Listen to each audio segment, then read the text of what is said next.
For June 5th, we're going to get 14 books from Marvel, and what you're going to see is Scotty Young pretty much did a variant on almost all of them. I want to take a look at each one of them, and like we did last month and probably will for the next 2 months until it ends, let's start with the Blood Hunt stories. The only thing is that according to the reading list, this week's books shouldn't be the next ones up, but I'll still put them in order as they should be read. First up's Wolverine Blood Hunt number 1, where Wolverine stumbles on a new thread to the Blood Hunt plot. Here, he's gonna slice and dice vampires and meet members from his past. It's gonna be written by Tom Waltz from Teenage Mutant Ninja Turtles and The Last Ronin, which interestingly, we have a variant by Kevin Eastman, one of the Teenage Mutant Ninja Turtle creators. Hey, sorry to interrupt the video, but I got a comment from Rock Paper Chainsaw 5274 asking me if I couldn't make a video about the comics I'm more interested in. So I have 3 examples I want to run by you real quick. First example is, what if I made a video helping you get caught up on a series so that you could read the next issue?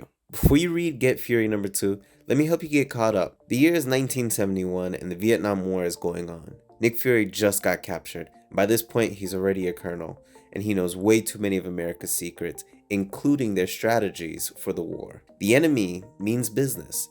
They buried one of Fury's men alive and sliced the face off the other just to send a message. Since America doesn't want to risk him getting tortured, they're sending Frank Castle, aka the Punisher, in after him. Only problem is, Fury is too far behind enemy lines for an extraction. It's Punisher's job to kill Fury before he heads too deep into the jungle and America loses track of him. Second option is, what if I made a video about the top 5 comics I'm most anticipating? Here are my top 5 most anticipated comics for June 5th. Starting at number 5, The Amazing Spider-Man number 51. My favorite Spider-Man comic right now is Ultimate Spider-Man, but as a Spider-Man fan, I always have to jump into Amazing every so often, even if I'm not reading it. And Amazing 50 was my jumping on point, so I'm gonna have to check out 51 to see how it's going, see how I feel about it with this new story arc. Third option is, what if I ranked the comics I read the week before and gave a little bit about them? Either way, those are the 3 options. Let me know in the comments which one of these you would be interested in, and I'll get back to your weekly summary video of the comics coming out. Thank you. Next, the Blood Hunt anthology comic continues with Blood Hunters number 2. In it, the Dagger story continues, but we get 2 new stories, one from Hulk and one from Kate Bishop. And our last Blood Hunt tie-in is going to be Venom number 34, which continues the story of Lee Price, the once dead Venom host who's back up and about.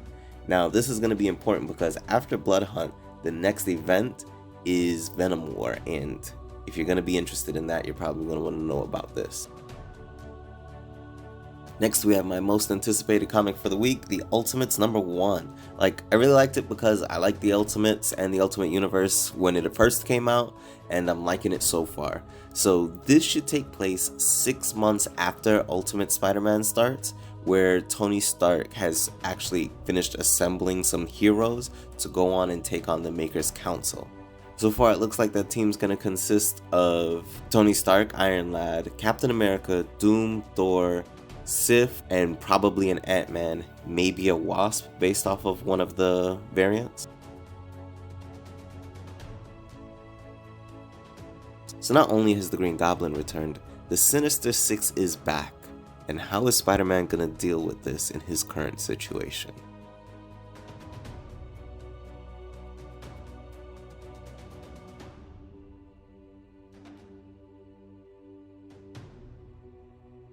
Well, like I said earlier, Venom War is coming, and it seems like Carnage is getting ready for it as he is getting new weapons and allies.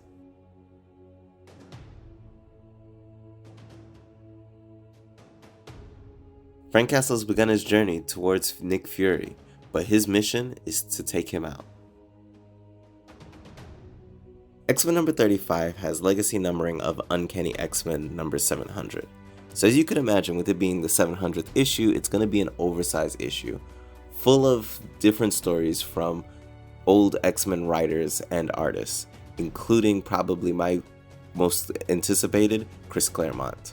But not only him, but Jerry Dugan, Al Ewing, Kieran Gillian, Jed MacKay, and Gail Simone.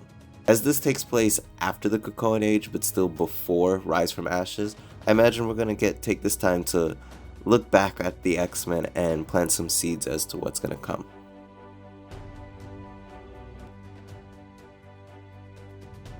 Ms. Marvel's powers have turned against her, and so she goes back to the original family she knew, the Inhumans.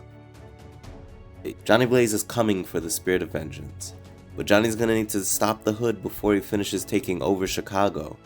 What is the Hood willing to do to hold on to its family?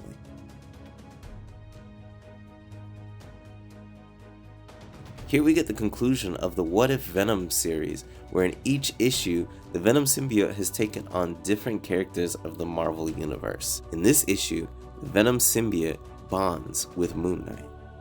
Alright, here we get the finale to the trial of Lando Calrissian, as Lando's been on trial for treason against the Rebel Alliance. But being the gambler that he is, he must have another card up his sleeve.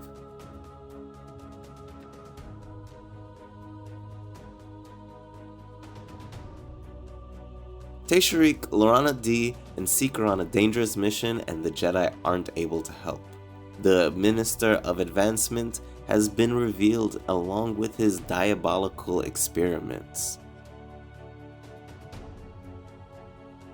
Our Aliens What If story continues, where we get the answer to what if Carter Burke had survived?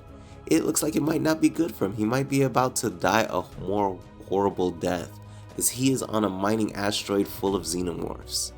For the DC releases, click the video to the right, or for the Image releases, you can click the video to the left. Either way, have a good day.